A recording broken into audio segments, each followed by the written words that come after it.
Welcome back, Commander. In this video, we're going to have a look at the Mass Effect archives.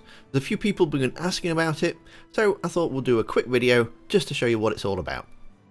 So, if you head down to the link in the description, you'll be able to get a direct link to this site, or you can go to the community page and you'll find the post that I made about it there too.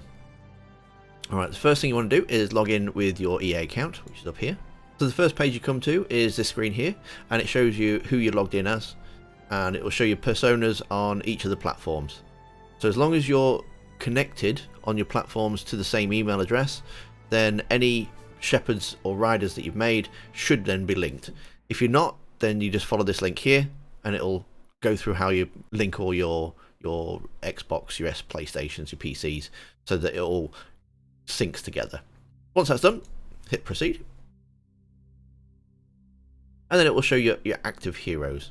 So what this actually is, in the video that I did with Mark Darrah, he explains how the Mass Effect trilogy used to do like a check mark. So for each decision you made, it would carry over to the next game.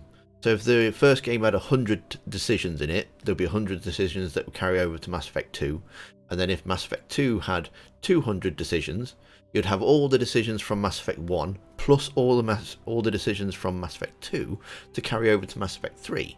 So that's like 300 decisions that you're all calculating for. And that's per person as well. That's so everyone plays differently.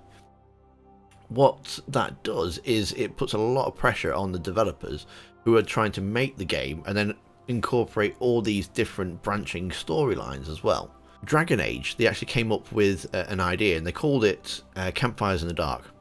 Now, Mark Darrah, he goes into a really good explanation of it, and I'll link a video to that in the top corner so that you can have a watch of the video and he'll explain what Campfires in the Dark really are.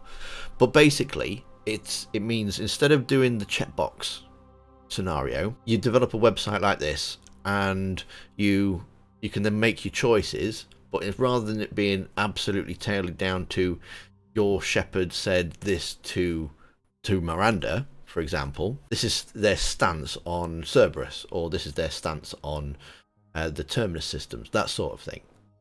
So it kind of puts it all into here, and then it doesn't matter if you're playing on PlayStation or if you're playing on Xbox, because all your data is here on this website. You can then just import this world state, as they call it, into whatever game platform you're playing on, so you can move it around wherever you like. So it was initially designed for Mass Effect Andromeda, which is the first ones that will come up, and you can see the public gallery and you can see all these other ones that people have played. These are all different players, and if you've got yours set to public, people can find your character as well. So if you fancy, if you see a character you quite like, oh, I quite like that one, then you can try and recreate it on your own if you like. So you got your active heroes. Over here is your hero gallery. If you go to this drop down here, you can click on your heroes, and it will show you all your heroes for your games. So these are the ones that I've tried in the past, and as you can see, I've made quite a few. I've never actually played this many. There's me. That's my current one that I'm doing my personal game. And that one is the one I'm doing on stream. So I've got two at the minute. And if you go to this little drop down here, you can then look at the shepherd gallery. So it'll update all your shepherds. Now again, because this was made for Andromeda, it doesn't actually show you a picture of your actual shepherd. Because it wasn't designed for the trilogy, it was designed for the Mass Effect Andromeda. But it does store all your different ones that you've played. I think I've not actually ever changed my default name by the looks of it. But then you can go to Tapestry. Now Tapestry is where you put all your decisions in. So we'll have a quick look at that. We'll have a look at the trilogy one. That's going to have a lot more decisions.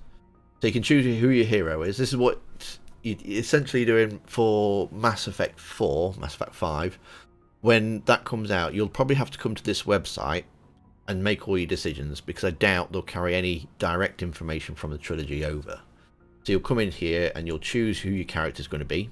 We'll use this one, John Shepherd. It looks like it was a renegade character in no world states. All right, and then you can start making your decisions for the game. So you can say you romanced nobody, you recruited Garrus, or you didn't recruit Garrus. When you've chose which one you want, you just lock it in, and then you can't change it. Prove this answer, and then it locks it in. Did you retrieve the armor, which is Rex's family armor, which is like an almost like a loyalty mission in Mass Effect. And you can choose who you romanced. Was it Ashley, Caden, or Liara? And you do this, and you go all the way through. You can do all in Mass Effect 2. Look, you've got all these different options that you can choose. The DLCs are in there as well. And that's Mass Effect 3, sorry. Mass Effect 2. And Ilium, the suicide mission. You can be able to set who lived and who died. And then once you're all finished, once you've been through those, that's the world state there.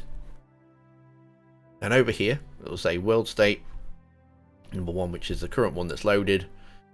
And when you go into the Mass Effect 4, Mass Effect 5, it will say import your world state, and then you can import this one here, and it'll put all your decisions into the game, so it'll come preloaded. It's a bit like at the start of Mass Effect 2, where you had to make those decisions, those questions that Jacob and Miranda ask you. It's a similar sort of thing, because that's setting up your world. Who, did you choose for the council, and who survived Virmire and that sort of thing. So it's kind of setting the stage for you, so going forward it's tailored to your experience. This website does exactly the same thing, but just on a bigger scale. There is a tapestry tutorial, so if you do need to go through on that. And there's frequently asked questions, and then obviously there is the Andromeda world states as well. You can choose on those. That's the rider gallery. Go to the tapestry again, and you just choose Andromeda. You can set up your trilogy, and then obviously you can set up your Andromeda as well. Now, as you can see here, because I've not actually completed the game, it's all the questions, they're all hidden. So if you come to this website and you've not completed the games and you don't want to get spoiled, don't worry, because everything that you can choose won't be here until you've got that far in the game, because again, it's all synced up. Have a play with it, see what you think. Let me know in the comments if you like it, if you think it's a good idea, or would you prefer them to stick to the actual choices that you personally made in the games, and they should carry that across, or is this a much better, fun way to do it? And yeah, I'll look forward to seeing what you think. And if you want to check out the interview with Mark Darrah, you can see that there's a video on screen now. Big thank you to Nerdy Dude, the supporters, and you for watching. I'll see you next time. Commander.